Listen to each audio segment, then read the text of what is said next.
Bonjour à toutes et à tous et soyez les bienvenus sur GNG.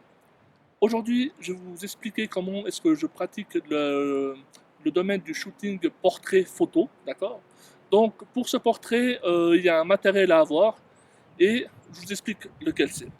Tout d'abord, un boîtier avec un objectif 50 mm f1.4, ça c'est l'idéal.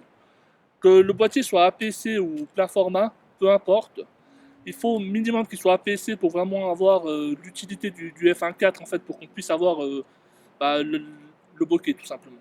Mais cet objectif à 1.4, je vais l'utiliser à f2, f2.5, voire f2.8. Pourquoi? Pour la simple et bonne raison qu'à f1.4, il n'offre pas toute sa qualité, tout son piqué.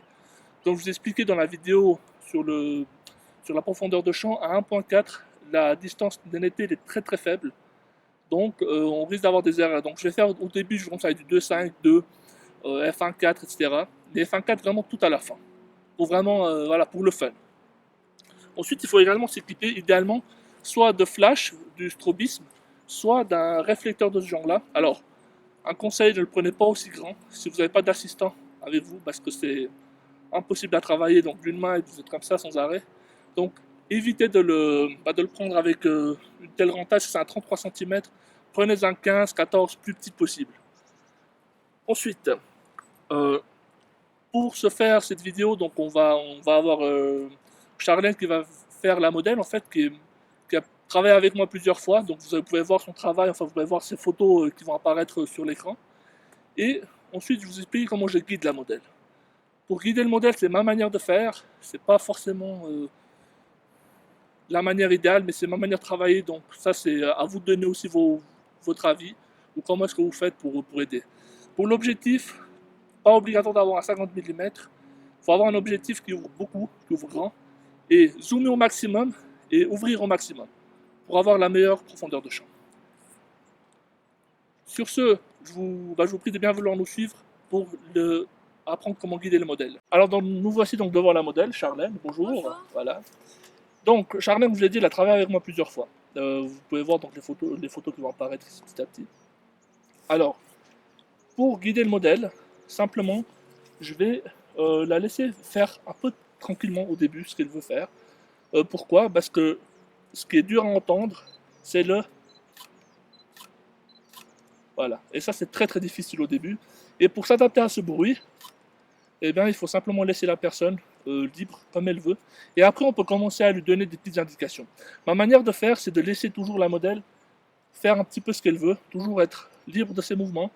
Et surtout, je ne vais jamais intervenir dans son espace privé, c'est-à-dire aller vers elle, lui dire mets-toi comme ça ou mets-toi comme ça. Alors ça, c'est ma manière de travailler. Je sais que certains font, mais moi je touche jamais la modèle. Donc, pour les réglages de l'appareil photo, je me mets en mise au point automatique, en single shot, et je fais l'utilisation du collimateur central, et je fais toujours la mise au point sur les yeux de la modèle.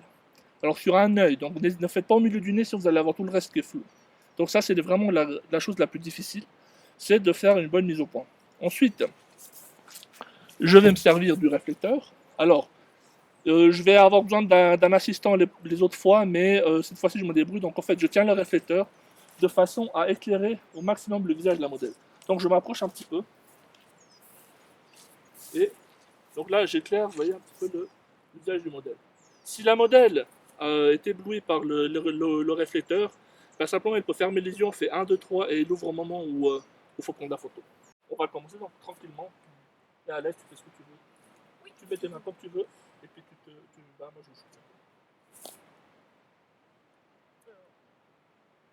Donc là, pour les premières photos, je me mets à F2. Hein.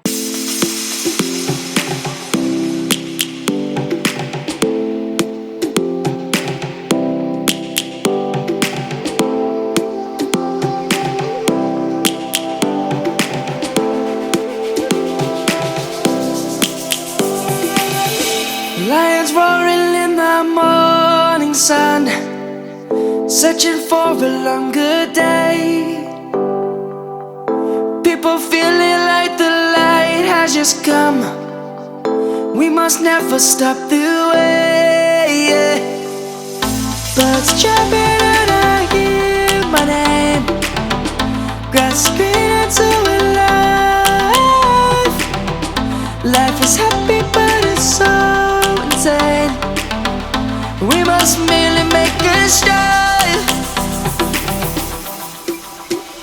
Savannah, I'm coming home. Savannah, we'll never be alone. Savannah, the beauty of the world. Savannah, let's all take.